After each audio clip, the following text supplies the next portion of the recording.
आप देख रहे हैं दृष्टि दर्पण न्यूज। दयानंद सरस्वती जी ने जो मशाल जलाई, पिछले 150 वर्षों से आर्य समाज के रूप में समाज का पथ प्रदर्शन कर रही है। मैं मानता हूं स्वामी जी हम सभी में एक उत्तरदायित्व बोझ जगा कर गए हैं। ये उत्तरदायित्व है नए विचारों को आगे बढ़ाने का।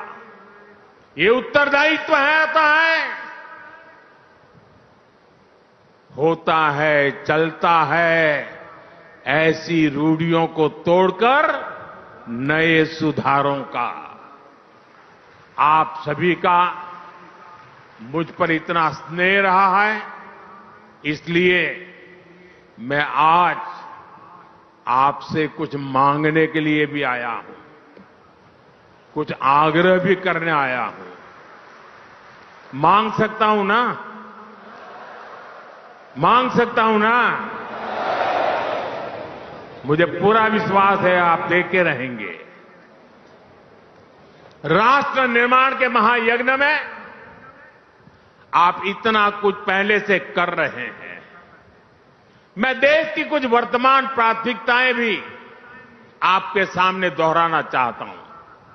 जैसे स्वदेशी आंदोलन, आर्य समाज इनसे ऐतिहासिक रूप से जुड़ा रहा है। आज जब देश ने फिर से स्वदेशी की जिम्मेदारी उठाई है, देश वोकल फॉर लोकल हुआ है, तो आपकी भूमिका इसमें और अहम हो जाती है। साथियों, आपको ध्यान होगा अभी कुछ समय पहले देश ने ज्ञान भारतम मिशन भी शुरू किया है। इसका उद्देश्य है भारत की प्राचीन मैन्युस्क्रिप्ट को डिजिटाइज और प्रिजर्व करना। अथाह ज्ञान की हमारी ये धरोहर है, ये तभी संरक्षित होगी जब हमारी नई पीढ़ी इनसे जुड़े, इनकी अहमियत को समझे। इसलिए मैं आर्य समाज से आह्वान करूंगा, आपने 150 साल से भारत के पवित्र प्राचीन ग्रंथों को खोजने और संरक्षित करने का काम किया है। हमारे ग्रंथों को मौलिक रूप में बचाने का काम कई पीढ़ियों से आर्य समाज के लोग करते आ रहे हैं। ज्ञान भारतम मिशन अब इसी प्रयास को राष्ट्रीय स्तर पर लेकर जाएगा। आप इसे अपना ही अभियान मानकर इसमें सहयोग करें और अपने गुरुकुलों के जरिए, अपने संस्थानों के जरिए युवाओं को मैन्युस्क्रिप्ट के अध्ययन और शोध से भी जोड़े। साथियों, महर्षि दयानंद जी की 200वीं जयंती के अवसर पर मैंने यज्ञ में प्रयोग होने वाले अनाजों की चर्चा की थी। हम सब जानते हैं यज्ञ में श्री अन्न की कितनी अहमियत होती है। जो अनाज यज्ञ में इस्तेमाल होते हैं उन्हें विशेष रूप से पवित्र माना जाता है। इन अन्नों के साथ मोटे अनाज यानी श्री अन्न की भारतीय परंपरा को भी हमें आगे बढ़ाना है।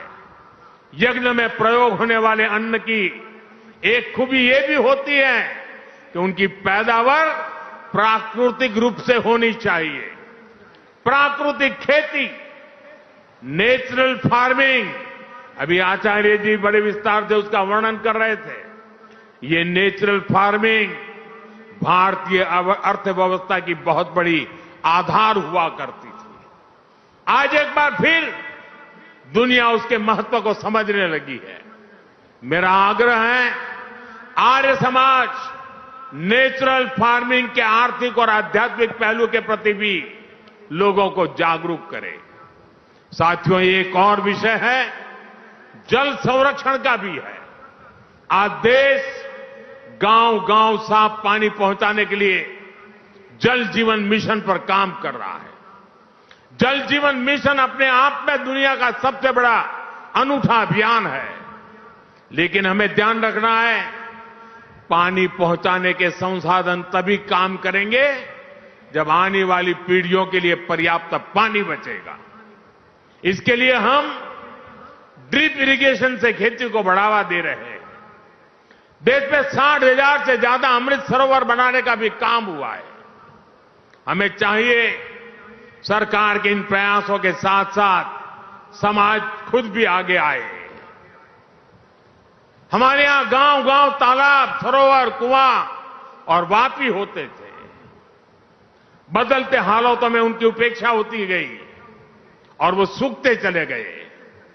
हमें लोगों को अपने इन प्राकृतिक संसाधनों को बचाने के लिए निरंतर जागृत करना है।